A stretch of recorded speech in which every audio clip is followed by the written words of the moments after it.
नमस्कार। कविताको शीर्षक रहेको छ मसानघाटको दाउरे। सुरु गरौँ है त। आज पनि अवश्य आउनेछ एउटा मान्छे निश्चिन्त र ढुक्क भएर, चिसो लहुले शरीर पुक्क बनाएर घाटको तमासा सुतेर हेर्छु भनेर।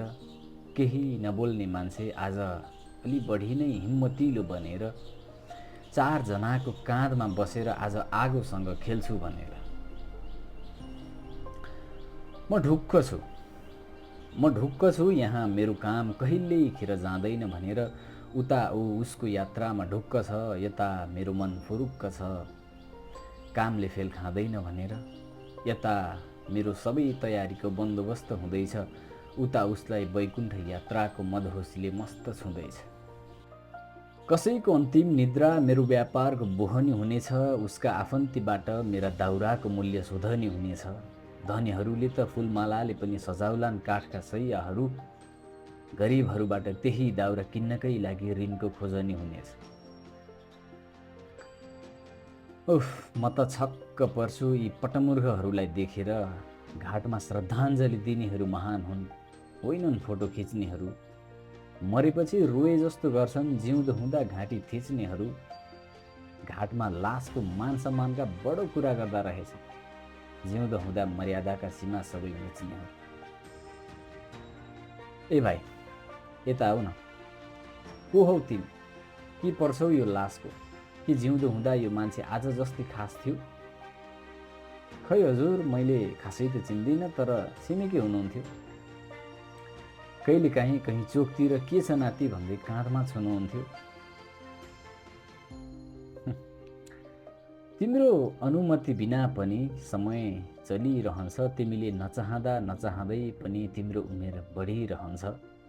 थोरै थोरै गरेरै यो भौतिक शरीर पनि गलिरहन्छ।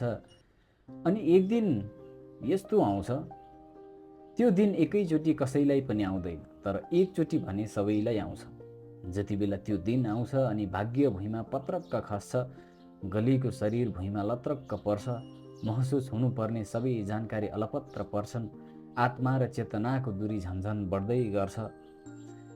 किनकि तिम्रा घमण्ड, धन सम्पत्ति, रिसराग, द्वेष सबै तिम्रा लागि मरिसकेको हुन्छ अनि तिम्रो शरीर तिम्रा आफन्तीका लागि मरिसकेको हुन्छ। तिम्रो आत्माले परलोकको प्रस्थान गरिसकेको हुन्छ अनि बल्ल सुरु हुन्छ तिम्रा आफन्तीलाई हतारिन, अचेत शरीरलाई तुलसीको मठतिर लतारिन।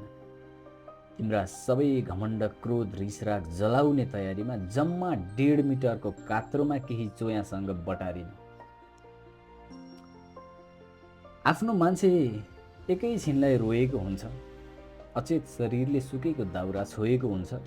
तिम्रो शरीर र दाउरा एकै नासले बलिरहँदा आफन्तीले चोखिन भन्दै अलि पर पुगेर हातगोडा धोएको हुन्छ। खत्तम जिन्दगी सकिन्छ कहाँ, भाग्छौ कहाँ, मृत्यु छ जहाँ।